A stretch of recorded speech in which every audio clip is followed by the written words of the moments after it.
Gentleman yields back. Chair now recognizes Mr. Fallon from Texas.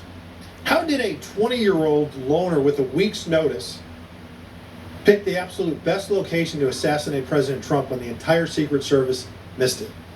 Director Cheatle, in your leadership, your agency got outsmarted and outmaneuvered by a 20-year-old. How can we have any confidence that you could stop trained professionals from a nefarious nation state? Those are absolutely questions that we need to have. I know the questions, but the fact of the matter is we can't have that confidence. Director, do you have the ability personally, do you have the authority to beef up security of any of your protectees? Yes, I do. Okay. So were you also aware there was a credible threat President Trump was facing? He was facing a heightened security threat to a foreign adversary? Yes. Okay. So given that there was an increased threat to President Trump's life, was he provided a full security complement akin to what a sitting U.S. president would receive? He was provided a full complement of security based on the threat assessment that we had. That's not my and question. The venue. My question is, if he'd been the sitting president, would he have had the same security he had on July 13th, or would have been beefed up? There is a difference between the sitting president So your answer is he did.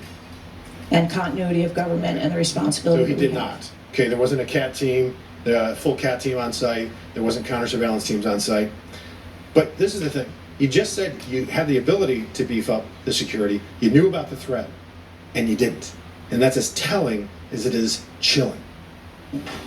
We have satellite images from the Butler Fairgrounds. Have you visited the site? No, I have not. 9 days and you have not visited the site. You should have been there that night. Did you talk to, that evening, did you talk to the team, the heroes that surrounded the president? Did you call them that night? They were still operational work. So that's an answer is no. Did you call them the next day? President. Yes, I spoke with. You called them the very next day, not the day of, or was it 72 hours after? I don't know the timeline, but I spoke with Okay, them because you're under oath. Immediately I following. think it was 72 hours after. You waited 3 days. What is immediately clear is that there are a number of structures that need to be secured. Of these, Director, other than the first, immediate 4, what's the most dangerous site that should have been secured? Because Security 101, you got to mitigate the high ground. Yes. Okay. Do you know what the next most dangerous site? What was the closest structure to the president, other than the 4 immediate ones that you had your counter sniper teams on? There are a number of structures around that event site. You know who the shooter knew? The shooter has visited the site 2 more times than you have, and he had a drone, and he picked the AGR building. So you said, do you remember in an ABC interview you did that you didn't have people on the roof of the AGR building because you were worried about safety because of the slope? I recall that statement. Okay. Does the Secret Service have a written policy you can share with us about slope roofs? No. Okay.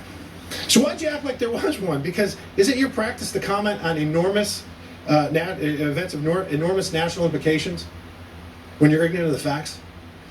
That's rhetorical. So here's this thing with the slopes. You go all up to like 1812, you can go to a 112, which is about as flat as you can get without it being completely flat. And you're saying that there was a danger, safety concern there, but the problem is, Director, you put your counter snipers on a 312 roof, which is steeper than the 112. And by the way, the 112 is ADA compliant. You can build a ramp for a wheelchair on a 112 roof. So these are nothing but pathetic excuses, and they make no sense, and they're a bunch of cow dung. All the law enforcement I've spoken with over the last 9 days are amazed that the AGR rooftop was not secure. And you want to know why? Because it's dangerous. I have never had any long gun training in my life. I own an AR-15, and last time I shot it one time my whole life, was 6 years ago. That is until Saturday, where we recreated the events in Savoy, Texas. We recreated what happened to Butler. I was lying prone on a sloped roof at 130 yards at 6:30 at night. And I knew that he had a scope, but I didn't know what kind, red dot or magnified. So I shot 8 rounds from both. You know what the result was? 15 out of 16 kill shots. And the one I missed would have hit the president's ear. That's a 94% success rate. And that shooter was a better shot than me. It is a miracle President Trump wasn't killed. Corey Comparatori's life is over because that damn shooter made it on the roof. And it wasn't the roof that was dangerous, it was a nut job on top of the roof. You know what else is dangerous? I believe your horrifying ineptitude and your lack of skilled leadership is a disgrace. Your obfuscating today is shameful. And you should be fired immediately and go back to Garden Doritos. Mr. Chairman, I yield back. Chair recognizes Ms. Lee from Pennsylvania.